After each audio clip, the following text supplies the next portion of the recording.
Marco Rubio, the Secretary of State, have just released, not just released, but he has released yesterday, August 25th, that we will not be striking, there will be no new strikes on Iran unless they strike us first. So we have this from Axios. I hope I'm saying that right. Rubio tells allies U.S. shifting from strikes to sanctions on Iran. Secretary of State Marco Rubio has told several of his foreign counterparts in recent days that for the time being, the U.S. is not expected to initiate new strikes against Iran, according to a U.S. official and a second source with knowledge of the matter. Instead, he said the focus is on other means of pressure, including the sanctions initiative announced this week. Why it matters? Rubio's message to foreign ministers have several allied countries. Sorry. Rubio's message to foreign ministers from several allied countries comes as the U.S. believes it's suffocating Iran with a naval blockage while moving ever increasing amounts of oil out of the Strait of Hormuz. It's also another sign that President Trump is exasperated with the war and wants it to be over, at least for now. A U.S. official said that while Rubio made clear that the U.S.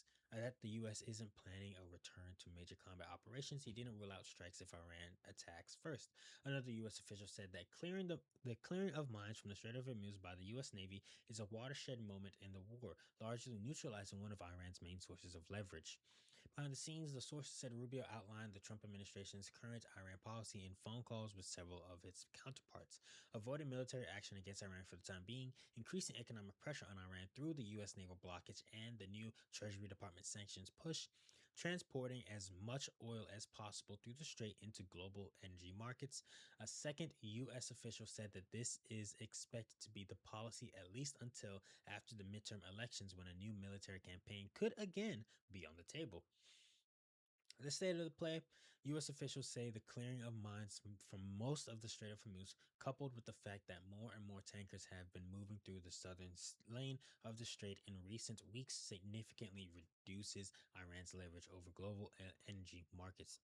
Iranians have lost control over the strait. Now the U.S. controls it, one of the U.S. officials said. The U.S. naval blockage is depriving Iran of critical revenue over the last 2 weeks. Almost no tankers have been spotted at Karg Island, Iran's main oil export hub, U.S. officials say. The Iranian economy is in a free fall and the regime's military has been decimated, the State Department spokesman Tommy Pigott, I hope I said his name right, told Axios, and we're cutting off every financial lifeline the regime has remaining. He added the president has been clear that Iran cannot have a nuclear weapon and that he will use the tools necessary to ensure that objective is accomplished. Now I'm going to end it there because it's long. But what do you guys think? Let me know down in the comments. But I will say, hey, this is a good move because me too. I want the war to be over. I need my gas prices going back down, to less than $3 a gallon. But hey, I think this is much better than just throwing strikes them over and over and over and over and over again. And I will say Marco Rubio is much better at the communication aspects, as well as doing his job. But he's much better at the communication than we have seen from this administration. He delivers it clearly, very responsive, and it's great. But I will say this is definitely the economic D-Day. I talked about this before in other previous videos. You go to my channel, Pryce Podcast, or on X at Jonathan Press One, and go. You'll be able to find it on there. Very simple. But this is a great sign of us wanting to end this war because the U.S. wants to end the war, especially heading into the midterms. This is definitely something that we will want to end and completely demolish it. But what do you guys think? Let me know down in the comments. Where do you think this is gonna go? How do you think this might end? What are your predictions on the midterms if the war is over on the midterms? What are your predictions? I'm thinking the Republicans will win, especially if they're able to end this and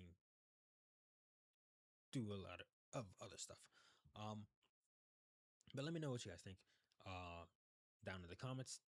And don't forget to like, subscribe, and share this with everybody that you know. I'll catch you guys on the next one.